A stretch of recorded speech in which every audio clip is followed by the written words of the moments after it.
मेरे मित्रों, मेरे परिजनों, इस मानव जीवन में समस्याओं का भंडार है। पग पग पर समस्याएं आती हैं।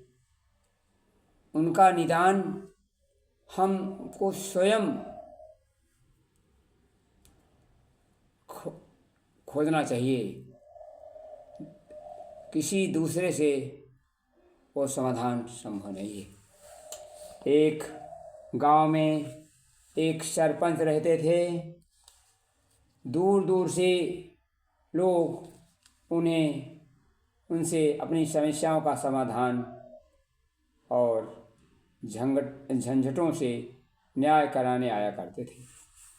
सरपंच के नाम ये ख्यात प्रसिद्ध थी। एक दिन किसी गांव के कुछ आदमी अपना इंसाफ कराने उस गांव में पहली बार आए थे। वह सरपंच को जानते नहीं थे। अतः एक खेत में 4 हलवाहे खेत जोत रहे थे। उन्होंने उनसे पूछा, सरपंच जी का घर बता दें और उनके कुशल समाचार बताएं।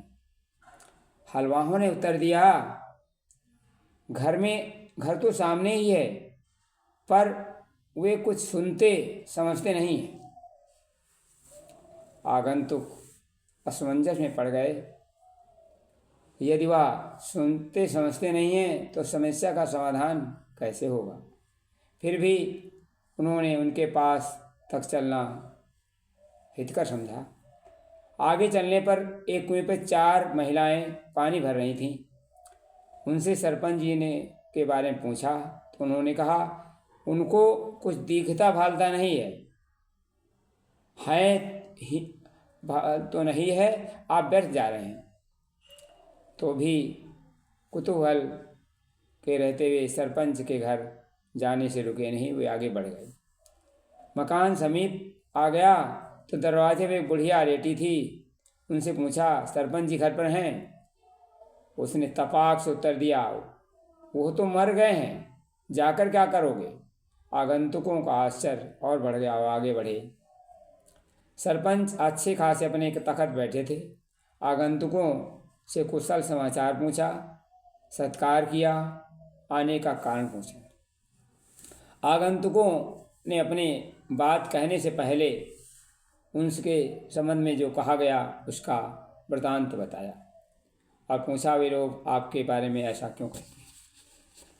सरपंच जी ने कहा, मेरी बहुत बड़ी गृहस्थी है, परिवार है, उसमें अनेक प्रकृति के सदस्य रहते हैं। सभी अपनी अपनी मांग बढ़ चढ़ कर रखते हैं, न परामर्श मानते हैं न अनुशासन। ऐसी दशा में उन्हें रुष्ट होना आवश्यक ही है। 4 हलवाहे मेरे 4 बेटे हैं। काम करने में जी चुराते हैं और लड़ते झगड़ते हैं। कुएं पर जो 4 महिलाएं मिली वे चारों बेटों की बहुएं हैं। अपने अपने जेवर कपड़ों के लिए और मायके जाने के लिए रोज बहस करती रहती हैं। मैं उनकी बात ध्यान न देकर टालता रहता हूँ। बुढ़िया जो दरवाजे पर बैठी है मेरी पत्नी है। आए दिन तीर्थ यात्रा और चलने और घर के झंझट छोड़ने की बात कहती है। उससे मेरा सहमत होना कठिन है। आगंतुकों ने समस्याएं समझा और सभी घर में समस्याएं हैं, उनका समाधान आवेश में आकर तत्काल करने की आवश्यकता नहीं, सहनशीलता और दूरदर्शिता और धैर्य रखकर समयानुसार पूरा किया जा सकता है। आगंतुकों को समाधान हो गया। उन्होंने अपनी घरेलू समस्याएं इसी आधार पर हल करने का निश्चय किया। मित्रों, समस्याओं का समाधान स्वयं सोचिए, वह किसी से दूसरे से नहीं।